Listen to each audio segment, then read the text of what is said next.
Go ahead. The way I understand my constitutional obligations, pursuant to the 6th and 14th Amendments of the United States Constitution, the corresponding sections of the Georgia Constitution, I'm required to make a full and complete statement to the court.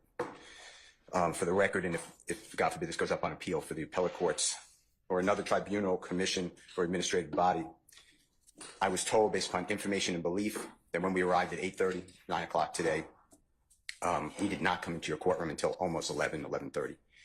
And what I found out just recently, this is not waived, is that supposedly in chambers, this honorable court reporter at times, honorable court at times, district attorney or district attorneys from the DA's office, as well as investigators, sheriff deputies, Mr. Copeland and his counsel met together. None of the defense team, to my knowledge, was aware that this was going on. It was told, based upon information belief, that it was told to the district attorneys that Mr. Copeland intended to plead the Fifth Amendment. Then I was told, based upon information belief, that Adrian Love, the lawyer for Mr. Copeland, and this court were together, and Ms. Love made representations that John Melnick supposedly spoke with some attorneys for the accused and wrote an email to Ms. Love, to Adrian Love, stating that Ms. Melnick does not represent the witness, and that Mr. Melnick wrote an email saying F you, and then somehow that email was CC'd to me. That never... Mr. Steele, can I interrupt you just a second? I'm kind of disturbed because that's ex parte. All that was an ex parte conversation. How did you find out about any of that? Well, I'm disturbed too. And the reason I'm asking you a question. How did you find out about it? I'm going to answer you the question. Okay. Scuttle, if you look at SCUDDER versus State, which is 298 Georgia, 438, it's Division 2, 782 Southeast 2D 638, 2016. Our highest court says when a court meets, because Mr. Copeland comes in, meets with the court supposedly made statements, which I assume is somehow what accurate based upon what you just said. We're entitled, Mr. Williams and every other person wrongly charged here is entitled under the Georgia Constitution to be present. That's a critical stage. It's just like when you meet with me, and you and Mr. Adams meet with me, and others have met with me. It's those are ex parte for a lot of different other reasons, but I will certainly note that for purposes of record. Well, I'm going forward.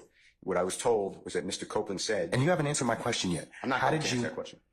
You're not? No, I will not answer that question. Why will you not answer that question? Because I want to make sure that what I say is accurate, and I'm not trying to... No. I'm asking you, how did you get this information? I'm not telling the court. What I'm saying is based upon information. Okay, well, listen, if you don't tell me how you got this information, then you and I are going to have some problems. We can have I have problems right now. Okay, I know. Look, I don't want to know about your problems, okay, at this point in time. All I'm asking you at this point in time is, how did you come upon this information? Look, if the case gets reviewed, the record's going to be available for our appellate court and for whatever reason. But it's disturbing that how somehow you have surreptitiously gotten information in regards to the court's private ex parte conversation with a party. I mean, yes. A witness who was sworn in Friday, the court's telling, this is what I was told. If this is not true, not true. This court handed Mr. Copeland. Tell me how you got the information. Listen, whatever you want to do. Tell me how you got the information, then we can go ahead and go forward. I'm not going to say that. What I'm going to say is this. I was told, and I hope this concerns the court. It concerns me that you have proprietary information. Why is it or proprietary? Information that you should not be having that was ex parte. Why? With a party.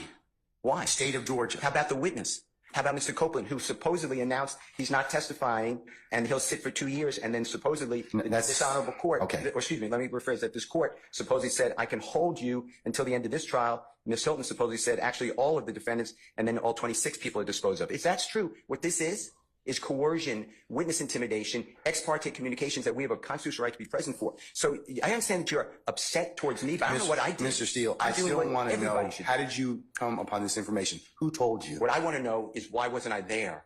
Why? Sir, I'm going to hold you in contempt if you don't tell me who tell me who this information was coming from. I don't want to be held in contempt. Well, I'm not answering that question.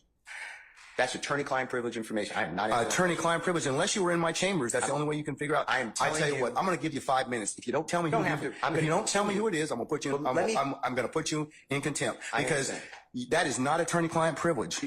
Attorney work product privilege. I am not. How did you get that information supposedly from my chambers? Did somebody tell you? I'm not. You should have told me. You got 5 minutes. Well, I don't need it. I want to continue. This is what I was told. Mr. Copeland made statements that he admitted to killing Donovan Thomas and was. Don't take my notes. No.